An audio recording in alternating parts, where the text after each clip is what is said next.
This is the number one habit that is keeping you fat that once I broke, I got to 10% body fat and the leanest I'd ever been. So I wanted to lose belly fat. So I would stick to clean eating every single day. I would have a locked in breakfast. It'd be a protein smoothie with fruit, milk, honey, protein powder. For lunch, I would have chicken and rice. And for dinner, I would have steak. I'd have chicken, I'd have fish, I'd have pork with rice and vegetables. But then after having dinner, I would get cravings for junk food. I'll get cravings for sweets, for snacks. And so what I would end up doing after eating a clean dinner, and in fact, after a whole clean day of eating, I would then scavenge the pantry for snacks. I would look in the living room for boxes of chocolates that might be just sitting around. And in my mind, I would say to myself, because I had those cravings, oh, just one, go on, it'll be all right. It's just only like 100 calories. It's not gonna have any impact. So what I would do is have a Lindt chocolate ball. And because I had one, I was like, oh, screw it. And then I would end up having like 5. And there are like 80 calories in each of these Lindt balls. And you have 5 of them, that's 400 calories. Not to mention all of the weird ingredients that go into them, like heavy metals. I would also have things like chips from the packet. I would always have those small snack packs that are absolutely tiny, but they're like 250 calories.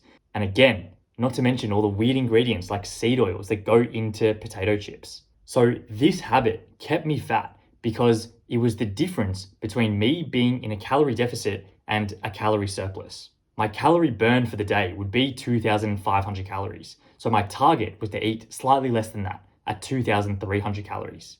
So I would end up finishing dinner on 2,300 calories. And because I would then go snack and eat some sweets, that would bring me up to closer to 2,600 to 2,700 calories, which meant I was now in a calorie surplus. And this tiniest eating behavior that literally takes like 5 minutes, I would smash 5 Lindt balls in easily 3 minutes, eat a packet of chips in like 2 minutes.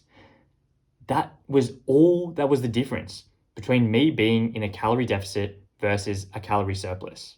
And what I would do is turn a calorie deficit that I worked so hard throughout the day to achieve into a calorie surplus at nighttime, every night, just by snacking. And snacking actually makes your life so much more difficult when it comes to fat loss because of the ingredients that go into these types of foods. Like, they are literally designed to keep you hungry so that you eat more and more and therefore blow out your calories for the day. And those weird ingredients that I was just talking about, like the seed oils and the heavy metals, they have a huge negative impact on your body's overall health.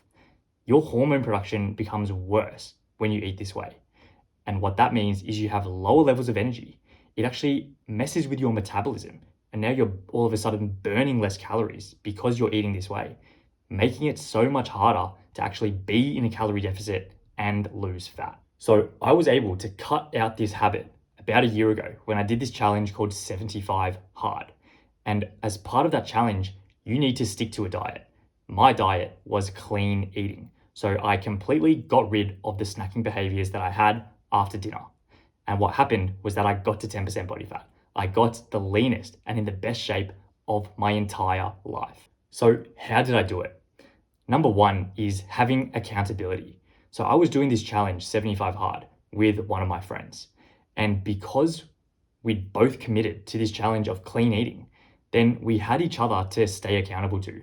If one slipped up, then the other one would go absolutely ham on him and give him shit for not being able to stick to it. So that in the back of my mind kept me on the right path. What I did as well was have a habit tracker stuck on my wall that I would tick every day that I stuck to clean eating and didn't snack. And having that reminder all the time, always being in your face, keeps you, again, on the right path. What I've also found with my clients in my coaching program in the Skinny Fat Solution is that they often stick to their diets and cut out the bad eating behaviors way more when they're committed to having a coach and having that level of accountability between me and them. The second way I was able to do it was that I actually beat the cravings. So because I'd gotten rid of snacking for so long, for 75 days, after I finished the challenge, I actually stuck to clean eating, even though I was no longer doing the challenge, because my body had just beaten those cravings for snacking after dinner. Because naturally, when you cut out snacking for such a long amount of time, your body stops craving it because you haven't been feeding it that way of eating. You only have cravings because that's what your body's used to. And honestly, all it takes is 2 weeks of just cutting it out for your body to forget that that was its normal way of eating. And so you no longer have the cravings, because every time you resist snacking, you weaken that pattern of eating. But every time you give in to the snacking, you are strengthening that pattern and increasing the likelihood that it will occur again tomorrow and the day after and the day after. The third way is by getting it out of the house. One of the biggest reasons why I would snack in the first place was because it was just there. My body wanted some source of dopamine. And so what I would do was just snack to fulfill that craving. And the reason I snacked was just because it was there and accessible. So it was frictionless for me. All I had to do was get up and walk to my pantry, which was 5 seconds away, and bang, I had chips, I had chocolates at my fingertips. Whereas if you remove that, then it becomes so much harder and more inaccessible for you to actually indulge in the snacking behavior. And when the chocolate and the chips are not there accessible in your pantry, then it becomes so hard to slip up on your diet because it's not even there or accessible for you to be able to slip up. Now, what you need to do is stop buying these foods from the grocery store and having them in your pantry.